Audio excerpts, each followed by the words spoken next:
The best example of trust the process and the final result is. Hi friends, welcome to day 4 of சுய ஒழுக்கம். காலை உணவாக இன்னைக்கு ஒரு கலக்கல் ஷேக் அடிக்க போகிறோம். கலக்கல் ஷேக் செம்ம டேஸ்ட்டாகவும் ஹெல்த்தியாகவும் இருந்துச்சு. ஸோ அப்புறம் ரெடியாகி அப்படியே ஆஃபீஸ் கிளம்பியாச்சு. சூரியன் வெயில் மண்டையை பொழந்துருச்சு. என்னடா இவன் ஜிம் போகலையான்னு கேட்டிங்கன்னா, இன்றைக்கி ரெஸ்ட் டே. மதிய உணவாக சப்பாத்தியும் எக்ஸும் எடுத்துக்கிட்டோம். சட்டுன்னு ஈவினிங் பிரேக்கும் வந்துருச்சு. 2 கடலையை போட்டு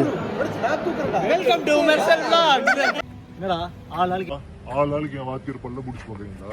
ஆக்ஷன். என்ன ஐயா சொரிஞ்சுக்கிட்டு இருக்கீங்க நெஞ்ச? அடி அடி ஆறேன் கோ ஹெல்கிங் பக்கர். டேய் என்னடா ஆளாளுக்கு என் வாத்தியார் பல்ல பிடிச்சு பாக்குறீங்களா? டேய் வேம்புலி நடிச்சு நான் தூக்குறேன். என்ன ஜோக் காட்டுறீங்களா? என்ன ரங்கா ஜோக் காட்டுறீங்களா? என்ன ஜோக் காட்டுறீங்களா? என்ன ரங்கா ஜோக் காட்டுறீங்களா? நேத்து மலையில முளைச்ச காலா மல்லா மாதிரி இருக்கேன். என் வேம்புலியா அடிச்சு தூக்கிடுவானா?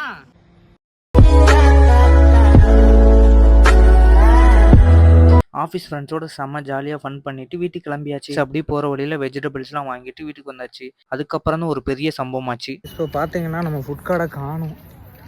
அங்கே காய்கறி வாங்கிட்டு வரும்போது பையில தான் வச்சுருந்தேன். அது எங்கேயோ தொலைஞ்சு போச்சு. நான் விட்டு போயிடுச்சு அது. காடு தொலைஞ்ச டிப்ரெஷனில் வந்து 2 முட்டை தோசையை உள்ளே தள்ளிட்டு வாழ்க்கையை கொஞ்சம் அப்டேட் பண்ணிவிட்டு தூங்கிட்டேன். சுய ஒழுக்கத்தோட இருங்க, நாளைக்கு பார்க்கலாம்.